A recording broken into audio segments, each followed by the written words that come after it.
இவர் கலைவாணர் என்எஸ் கிருஷ்ணனை பற்றி சொல்லுவாங்க. அவர் அந்த கல்கியே ஒரு கதை சொன்னார். கல்கி கலைவாணர் என்எஸ் கிருஷ்ணனை வச்சுக்கிட்டே மேடையில் பேராசிரியர் கல்கி ஒரு கதை சொல்லுவார்.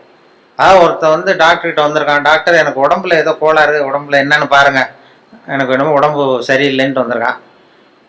அவர் டாக்டரை சோதனை பண்ணி பார்த்துட்டு, உனக்கு உடம்புல ஒன்றும் கோளாறே இல்லைப்பா, எல்லாம் சரியா இருக்கு, நீ வந்து ஒன்றும் கவலைப்படாத, போயிட்டு வந்துருக்கா. இல்லை டாக்டர், நீங்கள் பாருங்க, எனக்கு உடம்புல ஏதோ சிக்கல் இருக்கு அப்படின்ட்டுருக்கான்.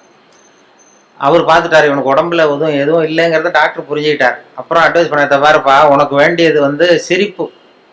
நீ வந்து மனசில் ரொம்ப டென்ஷனாக இருக்க எப்போதும், அதுதான் உனக்கு கோளாறு மாதிரி தெரியுது. சரி, அதுக்கு ஏதாவது மாத்திரை கொடுங்கன்னா, மாத்திரையெல்லாம் இல்லை, அதுக்கு ஒரே வைத்தியம்.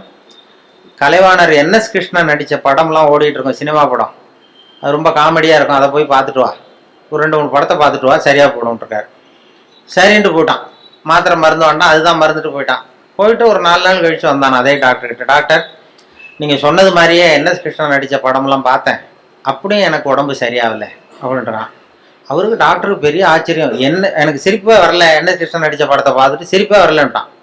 டாக்டருக்கு ஆச்சரியம், இப்படி அதிசயமான மனுஷனா இருக்கியா நீ, என்எஸ் கிருஷ்ணன் நடித்த படத்தை பார்த்தே உனக்கு சிரிப்பு வரலங்கிறியே, நீ யாரப்பா, உன் பேர் என்ன அப்படின்னா, நான் தான் என்எஸ் கிருஷ்ணன் அப்படின்னா.